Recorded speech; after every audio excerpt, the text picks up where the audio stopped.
What's going on, everybody? Thank you for tuning in and joining the Kickback con San Peligro show.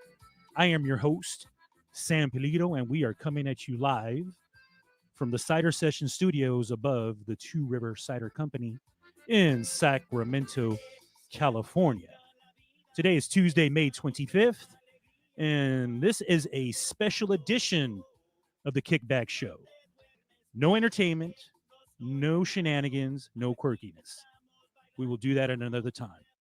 The reason for this special edition is I wanted to bring awareness to certain things pertaining to teenagers, such as there's mental health, some depression, and so forth, especially during this COVID shutdown. And the reason why I wanted to bring awareness, and I have a guest here coming up here in a few minutes, and the reason why I wanted to do that, though, is because just a few weeks ago, I had a situation and a scare with my own teenager, with my son, and it was very scary in the sense of I was blindsided by it, and I wasn't prepared for what had happened and so forth. Because us as parents, we were teenagers once and so forth, and we like to think that because what we went through as teenagers is what is going to happen to our kids as teenagers as well. And sometimes that's not the case, though, because different eras and so forth. Because back when I was a teenager,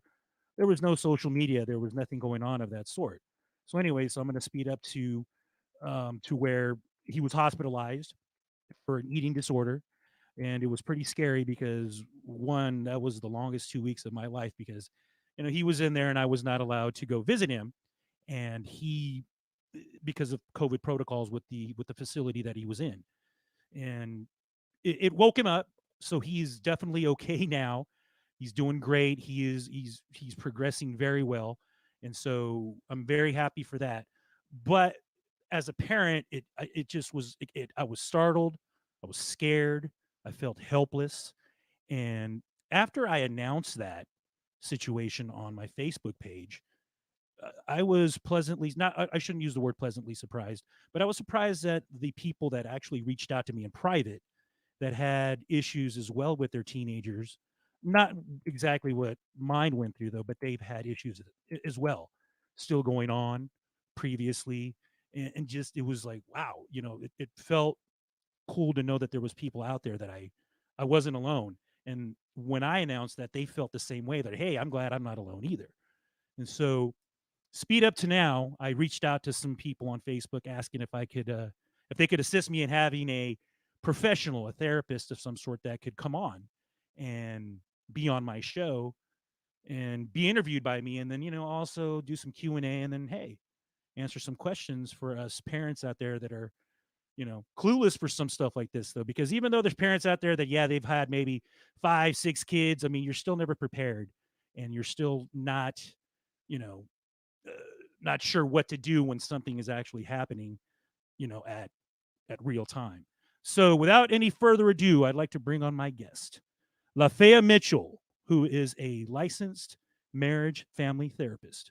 And she's got over 20 years of experience. And you know what? I'm not going to keep talking. I'm going to bring her on and introduce you to her. So, how you doing, Lafaya? Hello, how are you, Sam? I'm good. I'm good. I'm good. I thank you very much for being a guest on my show. So let's go ahead and before we start with some stuff, uh, briefly talk about your background and what it is that you specialize in, so forth. Because I saw your website. There's all kinds of stuff there, so I'd rather have you break that down for me. There is all kinds of stuff there. 20 years, that's what that'll do that, man. Woo! Yeah, No, yeah, definitely. okay. So primarily what I've been doing for, man, over 20 years now, I'm aging myself, but over 20 years is working with kids who are overly sensitive. Okay, They're what I call hypersensitive because I gotcha. think there are kids out there that they kind of fall through the cracks, right? They kind of fall in the gaps because people know what to do with kids who look disordered. But they have Right. zero idea, or sorry, very little idea to do with our kid, what to do with our kids who are truly struggling in a strong way. There are Okay. often misunderstandings as to where that's coming from. And so that's Okay. where I come in. I fill in the gaps and I work with those kids who are the higher functioning kids who still need help. Okay. So when you say the higher functioning, I mean, can you give an example as if there's how many disorders are out there though? Because I was doing a little bit of research and I had no idea that I'm not done with it researching actually. So can you just, I mean, without naming all of them off though, I mean, what are some common ones that you've actually dealt with directly? Okay, commonly and directly, I've dealt with severely emotionally disturbed children. I've dealt with those who have high levels of depression and anxiety, reactive attachment disorders, those who come from the foster care system or adopted kids. I've worked with kids on the autism spectrum. I've worked, man, there's such a huge, like you said, we can list all of the different disorders, the Yeah. ADHDs, but all the kids who have some type of, most of the time it's oversensitivity to the stimulation, to stimuli around them. So to the things that are happening around them, the interactions they're having with other people, that tends to be who I work with. Okay. So then now, next question would be: is how do parents seek these? I mean, what are the like? What are the symptoms? What should we be looking for? Is there something? I mean, what kind of signs should we be checking out on? Because I mean, oftentimes, because again, I'm going to talk about my son here really quick. He was great. Everything was fine. Up until COVID hit, and then obviously there was just a slight mood change and so forth, and then it escalated to something else. And wow, so is there other symptoms that we should be looking out for, or signs for that matter? Yeah, I think big time signs are, and which are very difficult, or especially were very difficult to identify when we were like really deep in the COVID stuff. I know we're still in it. Like there's an illusion that we're out Right. of it, but we're still in it. Sure. Yeah, But definitely. Yeah. the fear is still there. But when we were deep in it, when kids when they're isolating a lot, over isolating, not wanting to be around family at all, not enjoying the things they used to, if they did have friends that they could hang out with, because some parents had safe friends for their kids, Yeah. so they had a certain couple or few, or group of kids that they said, okay, you guys will hang out with each other and that's it, no one else. But Right. for and if they don't want to do that kind of stuff anymore, if you've noticed changes in their appetite, that before they were a good eater and all of a sudden they don't want to eat anymore, or vice Okay. versa, Right. before they didn't Right. eat much, but now you can never get them out of the kitchen, and they're gaining 20 pounds, in 2 weeks and stuff like that. Usually have Right. some problem stuff going on there. Difficulties with sleep, that's a big one. And that one was really, really hard to identify during COVID because everybody's sleep patterns were off. But once you start to have difficulties with sleeping, that really can impact your mental health. We all, well, I guess we probably all mostly know that. And Yeah. so those are the biggest signs. Usually it's not the stuff people think. Like it's not the kid moping around, talking, verbalizing what they're upset about. It's usually not that kid. It's usually they're holding things on the inside and they're feeling everything on the inside. So you have to pay attention to, the signs that I mentioned before. Right. Right. So now, when looking for those signs, how does a parent approach it? Because oftentimes, let's say for example, if I see my son just moping around, you just quickly ask them, "Hey, is everything okay?" And they just say no. And so oftentimes you just thinking, and you can kind of see it in the sense of how the behavior is, like we mentioned before. Hey, they were just so energetic, hanging out with their friends, being social and so forth, but then all of a sudden you see this kind of like gloominess that takes over. So what would be the best way to approach your child in that sense? Because again, you're just kind of like, you don't want to like grab them. I know there's something wrong, say, Right. and that's not the way to go about it, obviously. But so, what would be a good approach in conducting yourself that way?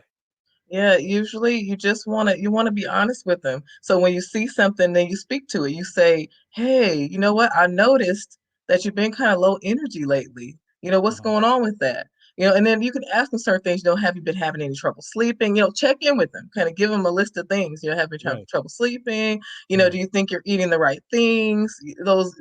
And hey, I've noticed that you haven't really been getting out, and exercise really does help you to feel better. Getting outside, get your vitamin D can be helpful, things like that. So what you want to do is you want to come ask them about it, or say, you notice something, and then you want to start problem solving with them and get them kind of some things that they can do. And if they don't Right. want to do those things, then that's a whole, then you have to kind of approach it in a different kind of way where it's like, you know what, I'm noticing that you're really having a hard time. So I think that what we need to do is, for some parents, it's, we're going to get you some help. We'll get you out to see a therapist, or we'll get you out to do something. We're going to schedule some time for you to go with your friends and see how you feel doing that. Certain things you can start to just tell them, hey, we're going to try these things. We're going to try to maybe start up a bedtime. And I know teenagers hate to hear that, but like a bedtime for you, because maybe your sleep patterns are thrown off too much, and I just don't want to take any chances that this thing that this whole COVID time, everything being off, is going to take you down. Yeah, no, definitely, definitely, because that's one thing though. Because again, when you try to instill something, some sort of like a different schedule that they're not necessarily accustomed to and so forth. It's just it's crazy because again, you're having to like reestablish a whole different pattern and a routine, and then you might get that resistance from some and so forth. So it's just crazy that way though. So also with this COVID thing, so I mean, have you had instances the where the teen may have affected the family life in a sense where you know what I mean, where it's affecting everybody in the household? I mean, have you ran across situations like that? Oh, quite often. Because, right now, and there is this phenomenon, okay, Uh-huh. that I call emotion soaking, that Okay. I actually build most of the work that I do around with families to help with their interactions and get peace in the home, and to and not be dragged down by another person, but having, a strong reaction to what, like, someone's walking around with a dark cloud, then it starts to kind of cover everybody else. Now you're raining on them too, right? So then they start to feel the same way. Right. And so, but emotion soaking is the unintentional sponging of the feeling energies of those around us, right? And a lot of people, they can identify that. A lot of people love to talk about the empath nowadays, but they don't really talk about all of our human tendencies to emotion soak. So yes, long answer, yes. When you have a kid moping around and all that, it can really seem to bring everybody else down unless you're Mhm. very aware of the fact that there's some emotion soaking happening and you start to do something about that. No, yeah, wow, I've never heard it put that way. That's a that's a very yeah, that's a very unique way of I just never realized that how I mean, because obviously, I mean, without knowing sometimes somebody could just be walking around the household and you can just feel how it can just affect others, and then it's a domino effect of how it's going to, you know, connect and then who knows how what can end up out of that though. So there's a quick question here. I've got people commenting here really quick. Rudy Flores, is there any online resources that could help parents identify signs or symptoms we see in our kids? Oh, for sure. There are lots of resources out there. You can even, we love Google, right? You Right. can you can even look up like signs and symptoms of depression, signs and symptoms of anxiety. I myself do a lot of free education for parents. So I have a YouTube channel that I'm consistently sharing this information with parents, signs and symptoms, things to look for, even looking for suicidality. I have one specifically for that, for Wow. sexual trauma, certain things to look for with that. We're not talking about that today, but Right. I give a Right. lot of education to parents on what to look for. Yeah, definitely. You know, Lafayette does have a website. We'll be bringing it up here. You can check out, and she's also, and we'll also get into this as well because she does have a book series. That's pretty cool. You could see her website right here. Like she just mentioned, she has all her resources. You can contact her directly in private if you'd like to set up a session with her and so forth. And obviously, as you can tell within the first 10 to 12 minutes, man, she's just great. So go ahead and check out her website and so forth. So Lafayette, really back to the how it affects the families as a whole. Now, do you also yourself do you conduct, I don't want to use the term intervention though, but do you conduct some sort of like a group session with family members Oh yeah, to oh kind of yeah. get down to the problem? I mean, just you yourself. I mean, how does that work? I mean, can you describe a little bit about that? Okay, now for me, I do work a bit uniquely because when I work with who the problem child is, Right. the one that's bringing everybody down, I have to work with the parents and I have to work with the family. So I Sure. bring in parents, siblings, grandparents, whomever is interacting with that family can come into sessions with me, and we specifically work on, okay, so what do you do when this teenager is moping around the house? How do you address that? Okay, how do you address that in impactful ways? How do you keep yourself from personalizing that? Because sometimes what we do as parents inadvertently, we don't mean to, is sometimes it's like if you're feeling pretty good and you keep coming in and dealing with dark cloud over here, right? Keep dealing Right, with dark right, cloud right, over here. right. Sometimes it'll cause irritation and frustration. And that Sure. irritation and frustration comes from lack of understanding. So then sometimes, not all parents, but sometimes you get that, come on, man, pick it up. What's wrong with you? Get it together, right? Kind of stuff. And if there's nothing wrong here, you have everything you need. We have all the food we need. You have, your video game, whatever, right? Right. And what I do is I teach parents not to go there. I teach parents Gotcha. to go to, because most of the time as parents, what it does when our children are unhappy is it kind of chips away at our own parental self-esteem. And when something's chipping away at our own parental self-esteem, Oh, then yeah. we're going to feel some kind of way. We're going to feel kind of upset about Definitely. that. Oh, And no, so, I and then agree. we're gonna kind of act out. Again, this is just due to lack of knowledge. We kind of act out in ways that contribute to the kid feeling worse. And this is not a blame thing. This is just my whole goal in life is to increase awareness so that parents can like stay in true alignment with what they Exactly. truly mean to themselves, and the kind of feel that they like to have in their home. Right. No, you know what? And that's when you just mentioned that, because I beat myself up mentally when my son was hospitalized. I was yelling at myself in the mirror. Where did I go wrong? What did I do? Like, what is going on here? Because again, I go back to where when I spoke at the beginning of the show, where because I was a teenager once, I'm over here thinking, okay, well, he's going to go through the same exact thing, or he's going to react the same way. And because he went through this, I'm just thinking, well, I never did. So what is, and a lot of that, like you just said, I mean, I'm not educated enough on it, or wasn't educated. And I mean, that's why you're here, helping us out with stuff like that. And there's all kinds of, like you said, resources and so forth, though. But again, we're not prepared for it until it actually happens. And then when it happens, we're lost. We're Right. we're left without. We're thinking we're hopeless. We're helpless.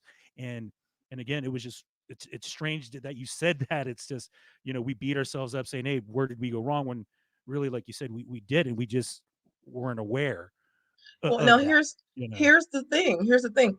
You don't get a manual. Like the main thing in life that we should probably have a manual for, we don't get that. So we don't get a manual for Right. how Right. to, Right. first of all, raise children Right. in the first place. But Sure. then when you're dealing with children who, by the way, and for everybody out there who has a sensitive kid, please trust and believe most people who have more than one Wow. have at Oh. least Wow. Yeah. one kid that's sensitive, and it has nothing to do with what the parents are doing. It has everything to do with the way it, okay, I'm not gonna try not to get on my soapbox, but No. No. the No. No. No. way Go ahead. that Go ahead, please. the Please. way Please. that society the way that society is run today, because Oh. there's such a lack, there's a missing of connectivity. And it is, we are born, every single one of us, every single human being is born with a strong innate desire, so much so that we would literally die without personal touch from other people, okay, to Right. connect with other people. So Yeah. I don't know if you guys know about some old, this is psychology 101 stuff, but there were some old studies done on orphans, and they had the orphans. They were fed and kept warm and all those things. There were a portion of them, because there were too many of them. So there were a portion of them who had nurses who could come in and tend to them, and there was a portion who didn't have access to that. They had like these robotic kind of mom things.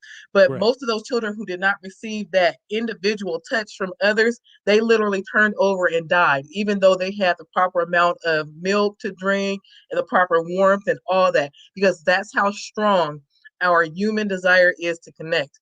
And lots of children these days, more and more often, are depressed and anxious because those are cut into. Interaction is not like it used to be. There's a lot of lack of one-on-one. There's a lot of interaction with computers, a lot of interact, and even more so with COVID. Okay, a lot of Yeah. interaction with devices instead of people. And so there's something that we're we're already that they're missing. What are their Generation Z? I think, I don't know, Gen Z, whatever. Right. But that Right. like Right. X, Z, well, I don't know why, but there's a lot that they're missing in that, and people kind of miss it altogether. Why so many of our kids are so much more deeply hurt and upset in this society. Right. Right. So interesting thing you mentioned there. So the technology, the social media, the YouTube, the access to all of that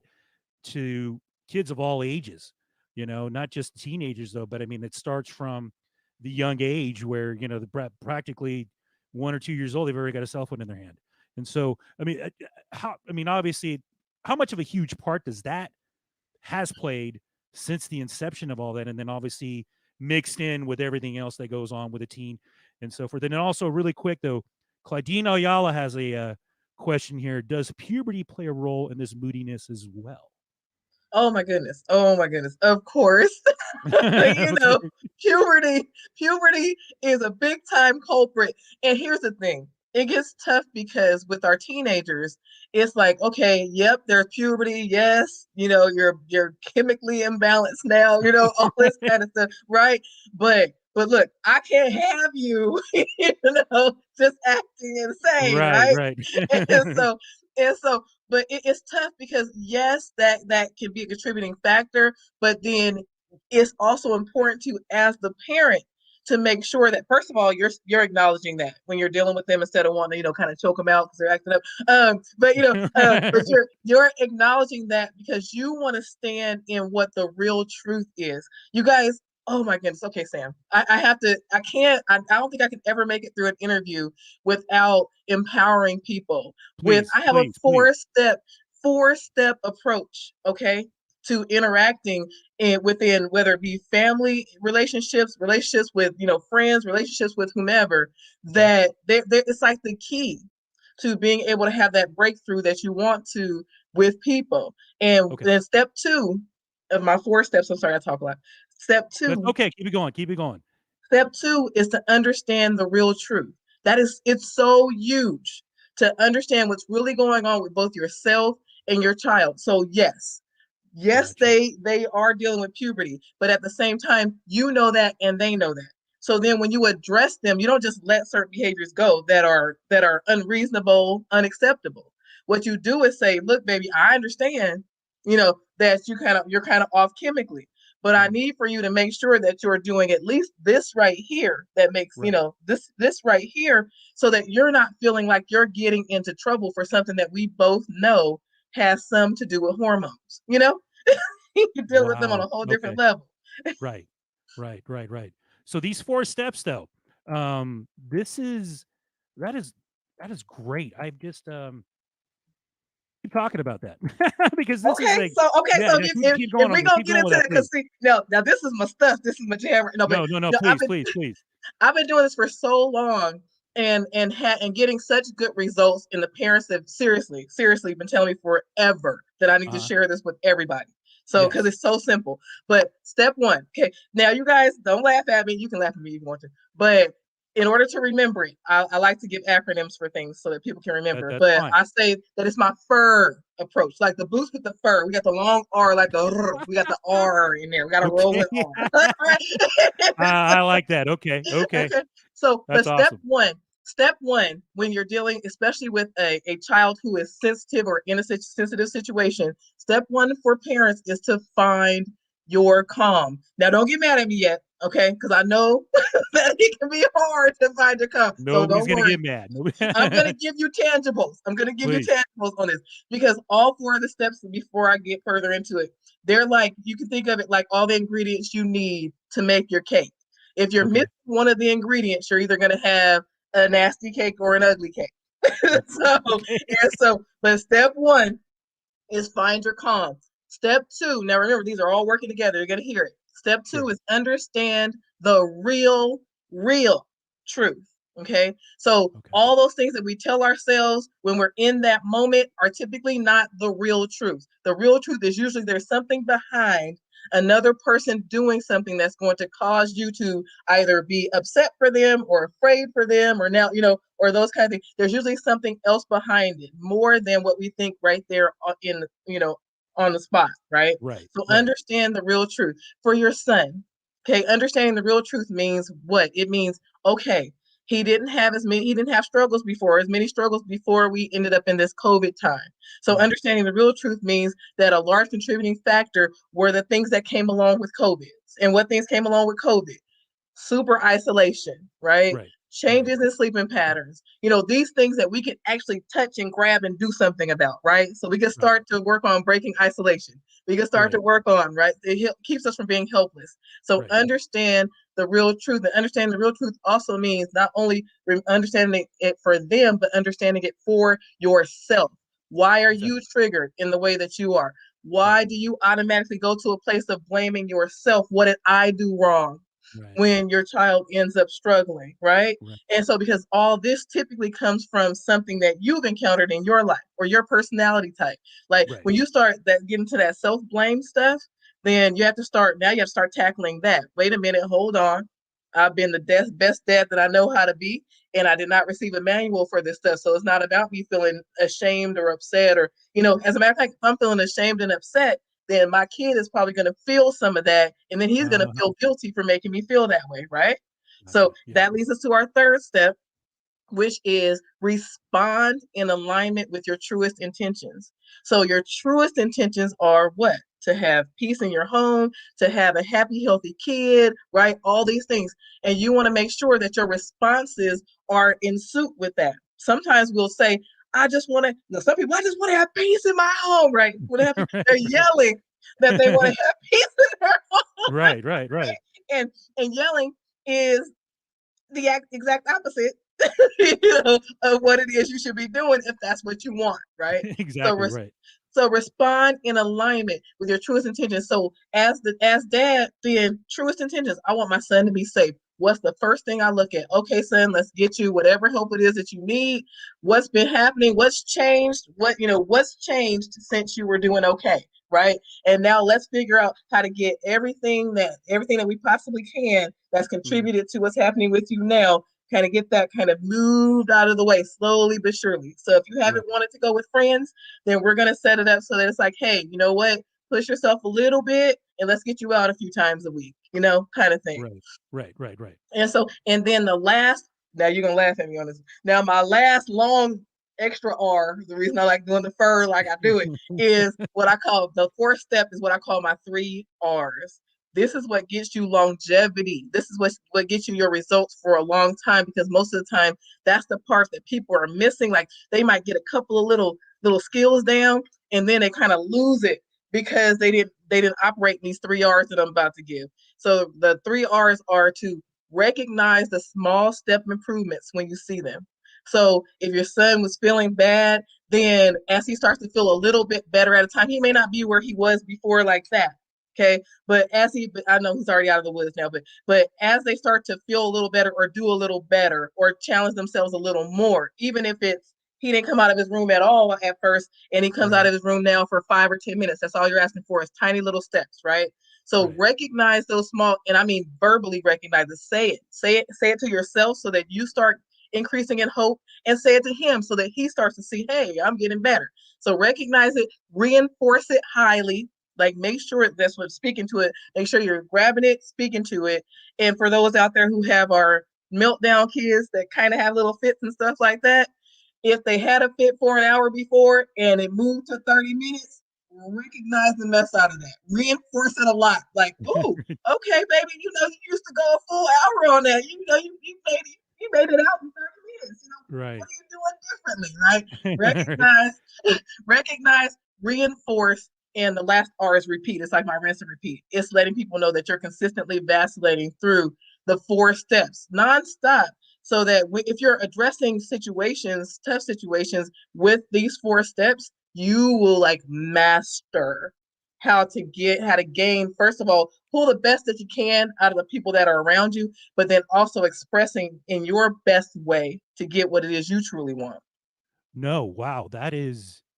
Whew, I've never heard it broken down like that at all. Of hey, that is those 4 steps. I mean, obviously, I can go back and I'm gonna snippet this recording, and I'm gonna just break it out. Wow, that is amazing. I've never really heard it. I mean, and there's 4 steps that are just wow. That was just phenomenal. That is just recognize, reinforce, and repeat. That is just great. So one more question before we cut out here. Um, Somebody has a question here. So how do we get around the blanket answer of "I'm fine" when asking if he or she is okay?